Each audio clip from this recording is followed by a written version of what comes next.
नमस्कार, मैं हूं नीरज त्रिपाठी। फोकस 24 लाइव में आपका स्वागत है। क्या आप जानते हैं कि भारत में हर साल लगभग 4 लाख हेक्टेयर कृषि भूमि गैर उद्देश्यों से अधिग्रहित किया जाता है। ऐसा क्यों होता है, ये आप जानते हैं? मैं अब आपको एक बार बैक फ्लैश में लेकर चलता हूं। साल 2005, आपको शायद याद होगा, नोएडा भारत का सबसे बड़ा लैंड स्कैम हुआ था। जी हाँ, नोएडा में परसोल गांव के किसानों से ज़बरदस्ती ज़मीन छीनी गई। किसानों ने विरोध किया तो क्या हुआ? पुलिस ने फायरिंग किया था, जिसमें 4 किसानों की मौत हुई। और वो ज़मीन की बात करें तो आज वहाँ चमचमाती मॉल, कई अपार्टमेंट खड़े हैं जहाँ बड़े रईस रहते हैं। कांग्रेस नेता राहुल गांधी उसके बाद खूब सुर्खियों में आए। अब बात यह है कि ये सिर्फ एक कहानी नहीं, आज़ादी से लेकर आज तक की बात करें तो देश के लगभग 100 करोड़ लोगों के ज़मीन पर एक ऑर्गेनाइज्ड सिस्टमैटिक खेल खेला गया। कैसे, किसने खेला? सबसे बड़ा सवाल है, आखिर क्यों? ये आपको जानना भी चाहिए। तो अगले कुछ ही मिनट में मैं आपको बताने वाला हूँ। आपके सामने सब कुछ होता है। साथियों, ये कहानी सिर्फ एक ज़मीन की कहानी नहीं है। ये हमारी, आपकी और ख़ास करके किसानों की आज़ादी की कहानी भी हो सकती है। आपको इसके लिए थोड़ा इतिहास में जाना होगा।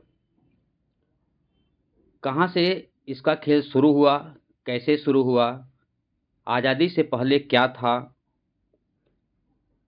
तो साल 1947 से पहले की बात करें तो भारत में लगभग 70% आबादी कृषि के लिए प्रयोग में की जाती थी।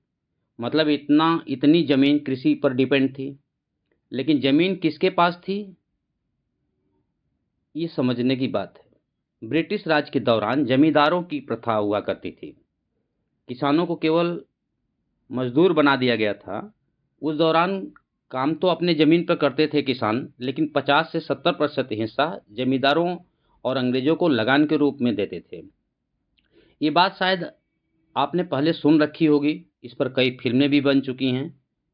लेकिन आज़ादी के बाद क्या हुआ? पहली चाल चली गई। 1947 में जब भारत देश आज़ाद हुआ तो पंडित नेहरू प्रधानमंत्री बने, उनकी सरकार बनी। और पंडित नेहरू की सरकार ने भूमि सुधार कानून लेकर आए। वहीं 1950 से 60 के दशक में जमींदारी प्रथा को खत्म कर दी गई। जोतने वाले जमींदारों जमीन का नारा दिया गया, लैंड टू द टीलर। फिर जोतने वाले को जमीन भी दी गई। सुनने में तो ये अच्छा लगता है, लेकिन हकीकत की बात करें तो 86% छोटे और सीमांत किसानों को 47% ही कृषि भूमि मिली। मतलब 53% तब भी जमींदारों और उभरते एलिट वर्ग के कब्जे में थी। नेशनल सैंपल सर्वे ऑफिस यानी एनएसओ का जब आप डाटा देखेंगे तो 60-61 में ये रिपोर्ट देखने को मिलेगा। वहीं 70 से 80 के दशक में आप देखेंगे तो एक नए तरह का खेल शुरू हुआ। साल 1980 आते आते शहरों की होड़ शुरू हो गई। शहर फैलने लगे। दूर दूर तक विकास के नाम पर किसानों से ज़मीनें ली जाने लगीं। फिर भूमि अधिग्रहण एक्ट लाया गया। साल 1994 में इसको अमल में लाया गया। ये वो कानून था जो कि अंग्रेज़ों ने बना कर गए थे, वो भी 1894 में, यानी 100 साल पहले। इस कानून के नाम पर सरकार किसी भी ज़मीन को पब्लिक पर्पज के नाम पर अधिग्रहित कर सकती थी। खास बात तो ये थी कि इसका मूल्य बाजार के मूल्य से 30 से 50% कम पर। साल 2008 में भी यही हुआ। अब असली खेल यहाँ से शुरू होता है। साल 1999 में भारत ने विदेशी निवेश के लिए दरवाजे खोल दिए। कहा कि आइए आप व्यापार कीजिए। भारत में ऐसे में real estate India fastest growing sector बन गया। 1995 से 2005 के बीच में भारत में रियल एस्टेट की कीमतों में 300 से 500% की बढ़ोतरी हुई। सोचिए, आप किसानों से ज़मीन लेने का फार्मूला और भी अधिक आसान हो गया। पहले सरकार इंडस्ट्रियल कॉरिडोर के नाम पर ज़मीन अधिकृत करती है, फिर उस ज़मीन को किसी बड़े बिल्डर को बेच देती है। फिर ये बिल्डर वहाँ पे टाउनशिप और माल बनाते हैं। और किसान की बात करें तो उन्हें कंपनसेशन चेक थमा करके भुला दिया जाता है, जो अक्सर होता भी है। इसके बहुत सारे उदाहरण आपको देखने को भी मिले होंगे। साल 2006 और 2007 में पश्चिम बंगाल में एक कहानी है, बताता हूँ। साल 2006 और 2007 में पश्चिम बंगाल में टाटा नैनो प्लांट के लिए सिंगूर में 997 एकड़ और नंदीग्राम में केमिकल हब के लिए 14,000 एकड़ जमीन अधिग्रहित की गई। इसके लिए किसानों ने विरोध किया। नंदीग्राम में 14 किसान मारे गए, यानी विरोध करने पर 14 लोगों की मौत हुई। फिर क्या हुआ? टाटा ने अपने प्रोजेक्ट को छोड़ दिया? नहीं, प्रोजेक्ट को तो छोड़ा, लेकिन ज़मीन किसकी थी वे आज तक वापस नहीं मिली। जबकि आपको लगता है कि इतने लोग मारे गए तो मिल गई होगी ज़मीन, किसानों को ज़मीन वापस हो गई होगी। ये रियल गेम क्या है, रियल डेटा क्या है, ये आपको समझना होगा। इसका नंबर आपको समझना होगा। ये बहुत बड़ा खेल है। वहीं 2023 में आंकड़े पर अगर आप गौर करें तो भारत में कुल 32.87 करोड़ हेक्टेयर भौगोलिक एरिया है, जबकि इसमें केवल 5.97 करोड़ हेक्टेयर ही कृषि है। लेकिन 1951 से 2021 तक लगभग 2.6 करोड़ हेक्टेयर कृषि भूमि गैर कृषि उद्देश्य से कन्वर्ट हो चुकी है। Ministry of agriculture and farmer welfare agriculture static and glass 2023 में आपको मिलता है, यानी 16% खेती की ज़मीन और खेती के लिए नहीं रही। अब किसकी ज़मीन थी, किसको फ़ायदा हो गया, ये भी आपको समझना चाहिए। अब आप जब ये जानने की कोशिश करते हैं तो आज भारत में 86.2% छोटे किसान और सीमांत किसान हैं, जिनके पास मात्र 2 हेक्टेयर से कम ज़मीन है। यानी उनके पास कुल 47.3% कृषि भूमि है, जबकि 1% बड़े किसानों में लैंड लूजर के पास और 15% से ज़्यादा ज़मीन है।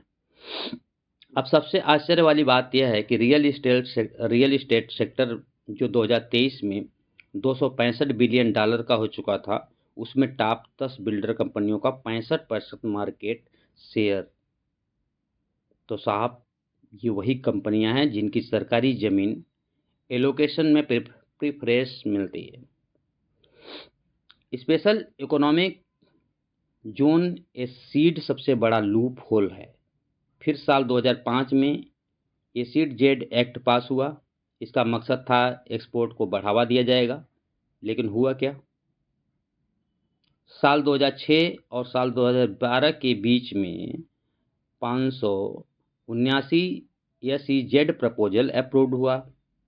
इसके लिए 1.78 लाख हेक्टेयर ज़मीन अधिग्रहित की गई, लेकिन उसमें 40% ज़मीन अमल में नहीं लाई गई। चौंक गए ना आप? तो ज़मीन का क्या हुआ?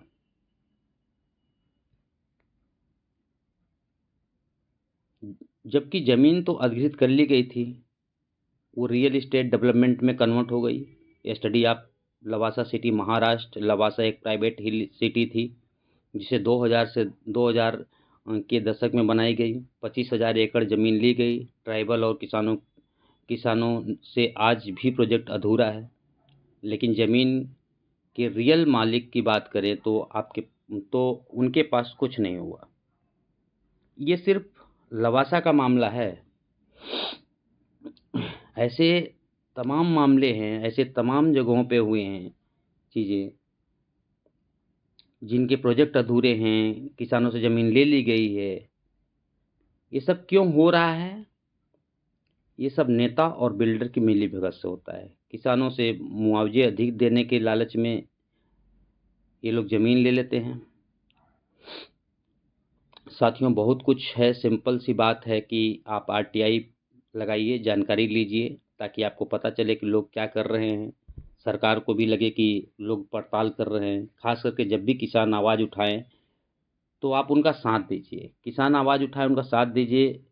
ये सिर्फ इसलिए कह रहा हूँ कि अभी मेरठ में भाड़ा घटाने और हांडा बढ़ाए जाने की मांग को लेकर भारतीय किसान यूनियन 7 दिन से धरने पे है। आज 7वां दिन है। बीते सोमवार को किसानों ने गन्ना भवन में धरना शुरू किया था। शीतलहर है, कोहरा है, इसके बीच में भी किसान लगातार 7 दिन से धरने पे है। ये किसान रात को वहीं पे गद्दा डाल के सो जाते हैं। दिन में अधिकारी सभी मांगों को पूरा करने का आश्वासन देते हैं, लेकिन शाम होते होते वार्ता विफल हो जाती है। उधर किसान भी अपनी बिना मांग के उठने को तैयार नहीं है। किसानों ने 21 दिसंबर को महापंचायत तक का ऐलान कर दिया है। तो अगर किसानों की बात करें, जहाँ धरना हो रही है, प्रदर्शन हो रहा है, चीज़ें हो रही हैं इस तरीके का, अभी आपने पंजाब में देखा था, काफ़ी कुछ देखा होगा। तो किसानों के साथ ये कोई पहली बार नहीं है। ये तो मेरठ का बहुत छोटा सा मुद्दा है, इससे पहले बहुत बड़े बड़े चीज़ें हुई हैं। अभी एक पूरी कहानी आपको किसानों के ज़मीन अधिग्रहण को लेकर के मैंने सुनाया। तो सबसे बड़ी बात है कि आप किसानों का साथ दें, आरटीआई लगाएं। और साथियों, अगर कहानी सही लगी हो, खबर सही लगी हो, तो चैनल को सब्सक्राइब करें। धन्यवाद।